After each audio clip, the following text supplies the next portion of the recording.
Buenas tardes, gracias Vanessa. Hoy vamos a hablar de un enorme tema, que es el fin del imperio americano. Han pasado cosas muy importantes en las últimas semanas. Dos acuerdos que incluyen los dos a China, o que llevan como titular a China. Uno es un acuerdo geopolítico que incluye a China, Irán y Rusia, nada menos que esas tres potencias.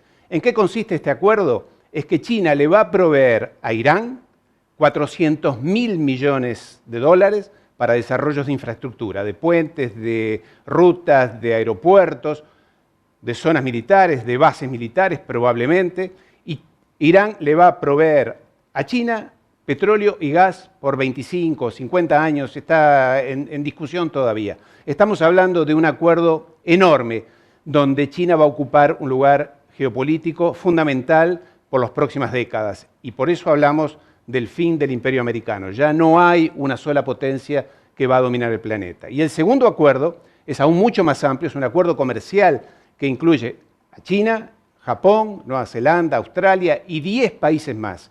¿En qué consiste este acuerdo? Es un acuerdo comercial mucho más grande que la Unión Europea, mucho más grande que el acuerdo que tiene Estados Unidos con Canadá y México. Es liberación de importaciones en sentido muy amplio. Pero atención, cubre el 30% del PBI mundial y el 30% de la población del planeta. Estamos hablando de 2.500 millones de personas.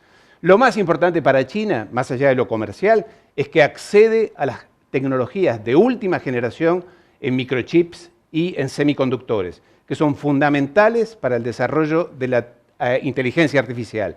Veníamos hablando del fin del imperio americano y hablábamos de la globalización, o el fin de la globalización. Ahora vamos a hablar del desacoplamiento. ¿Qué pasó? En los últimos 40 años nos hemos acostumbrado a hablar de mercado mundial, de integración, del mundo, eso que muchos políticos nos han dicho y nos han matracado a lo largo de años. Hay que incorporarse al mercado mundial, a la globalización, ser parte de ese mundo. Bueno, ese mundo y ese discurso se terminó. Ya es parte del pasado, ya no va a existir más. Y en el mundo desarrollado, o en los lugares donde se deciden las cosas, ya se sabe que es parte de la historia. Eso ya es antiguo. Hoy de lo que hay que hablar es del desacoplamiento.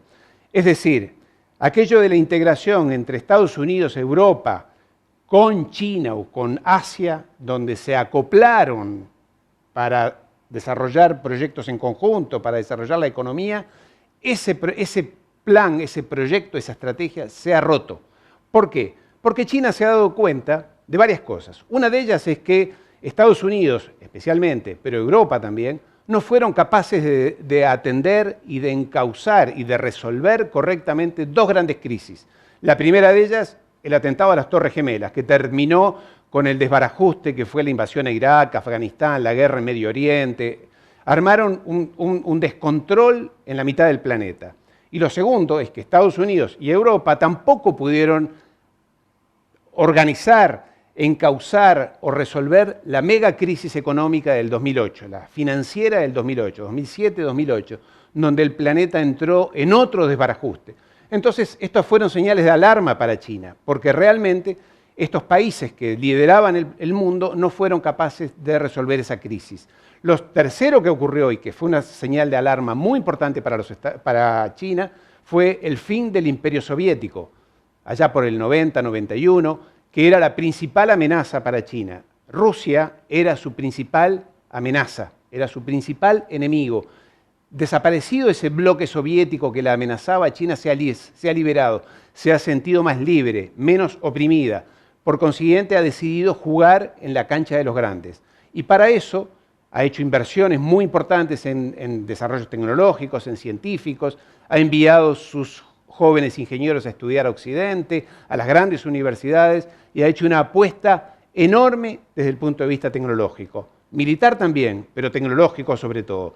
Por eso lo que hablábamos recién de estos dos acuerdos tan importantes, el geopolítico y el comercial, donde China define que a partir de ahora, en la autarquía tecnológica en la cual se encuentra, es decir, sola va a poder ella definir el nuevo porvenir de los grandes desafíos tecnológicos, esencialmente en inteligencia artificial, robótica, realidad virtual, etcétera, lo grande de los temas tecnológicos que vienen por delante, China será un líder. Y allí es donde vamos a encontrar este tema del desacoplamiento. Y vamos a seguir hablando de estos. Muchas gracias.